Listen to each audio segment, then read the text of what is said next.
9 రోజుల నుండి తెలంగాణ పోలీసులు ఒక నిందితుని పట్టుకోలేకపోయారు. సాధారణ కేసు కాదు, very sensitive case, very important case, high profile case. ఒక కేంద్ర మంత్రి కొడుకుకు సంబంధించిన కేసు. కేంద్ర మంత్రి కొడుకు దొరకలే అన్నారు పోలీసులు. ముఖ్యమంత్రి హోదాలో ఉన్న వ్యక్తి, హోమ్ మినిస్టర్ హోదాలో ఉన్న వ్యక్తి రేవంత్ రెడ్డి చెప్పిన అప్ స్టాండింగ్ లో ఉన్నాడు. ఏడ వారిపోలేదట, మళ్ళీ ఏడో హైదరాబాద్లోనే ఇక్కడ ఎక్కడో ఉన్నాడట బండి సాయి భైరత్. ఎంత ఘోరం. మళ్ళీ పోలీసులు మేము పట్టుకున్నాం, మేము అరెస్ట్ చేసినాం అంటారు. కేంద్ర మంత్రి ఏం చెప్తున్నాడు? నేనే అప్పగించిన, నేనే విచారణకు హాజరుగమ్మని చెప్పిన, నేనే నా కొడుకుని పోలీసులకు అప్పచెప్పిన అనే మాట చెప్తున్నాడు. మరి ఎవరిని నమ్మాలి?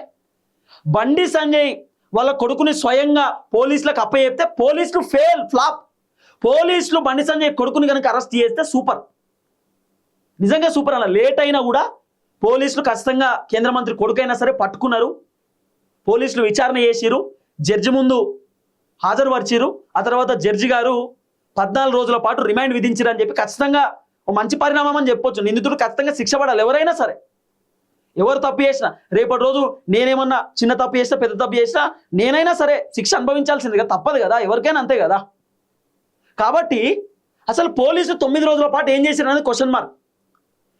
అమ్మాయి 8వ తారీఖు కేసు పెట్టింది. 9, 10, 11 రేవంత్ రెడ్డి డీజీపీ సార్కు ఫోన్ చేసినప్పుడే, ఆ రోజే యాక్షన్ తీసుకుని సిట్ అధికారి విచారణ చేసినప్పుడు, సిట్ అధికారి ప్రెస్ మీట్ పెట్టిన రోజే బండి సాయి భైరత్ని దేవులాడి అరెస్ట్ చేస్తే ఎంత మంచిగుంటుండే గవర్నమెంట్కి తెలుసా? రేవంత్ రెడ్డికి ఎంత పాజిటివ్ ఉంటుండే తెలుసా? 2-3 రోజులనే కేంద్ర మంత్రి కొడుకైనా సరే రేవంత్ రెడ్డి అరెస్ట్ చేసిండు, అరెస్ట్ చేసి విచారణ చేస్తుండే మంచి పేరు ఉంటుండే. ఈ కేసులో ఫస్ట్ అరెస్ట్ చేస్తారట, ఆ తర్వాతే విచారణ చేస్తారట. కానీ ఒక హైడ్రామా వాతావరణం కనబడ్డది తెలంగాణలో. లేదు లేదు విచారణ చేస్తాం, ఎంక్వైరీ చేస్తాం, ఆ తర్వాతనే మేము అరెస్ట్ చేస్తాం, జైల్లో పెడతాం అనేటటువంటి రకంగా రేవంత్ రెడ్డి మాట్లాడిండు. అసలు రేవంత్ రెడ్డి ఫెయిల్ అయిపోయాడు. బండి సంజయ్ రేవంత్ రెడ్డిని ఫెయిల్ చేసిండు. ఓ రకంగా చెప్పాలంటే బండి దెబ్బకు రేవంత్ ఖతం, అవుట్ అయిపోయిండు. బండి సంజయ్ రేవంత్ రెడ్డిని దెబ్బ కొట్టిండు. ఇప్పుడు రేవంత్ రెడ్డి చెప్పిండు కదా మీటింగ్లో, ఒక ప్రోగ్రాంలో, కేంద్ర మంత్రి పదవిలో ఉన్నావు, నీ కొడుకు నువ్వు అప్పగించు అంటే రేవంత్ రెడ్డి ఏమంటున్నాడు? నీ కొడుకు నువ్వే అప్పగించు, మా పోలీసులు తిరగరు, మా పోలీసులు దేవులాడరు, మా పోలీసులు దొరకబట్టనన్నా అర్థం ఏందన్నట్టు అర్థం. అంటే పోలీసులకు కాదన్నా, పోలీసులతో కాదు విచారణ చేయడమన్నా, లేదా పోలీసులతో కాదు బండి సంజయ్ని దొరకబట్టడమన్నా, ఏంది అర్థం ఏంది? ఒక హోమ్ మినిస్టర్ హోదాలో ఉన్న వ్యక్తి మాట్లాడాల్సిన మాటలా? పోలీసులు తలుచుకుంటే 2 గంటలలో నిందితుడు ఏ బొక్కలో దాక్కున్నా బయటికి తెప్పిస్తారు పోలీసులు, బయటికి తీసుకొస్తారు, లాక్కొస్తారు పోలీసులు. పోలీసుల దగ్గర చాలా ఎక్విప్మెంట్స్ ఉంటాయి.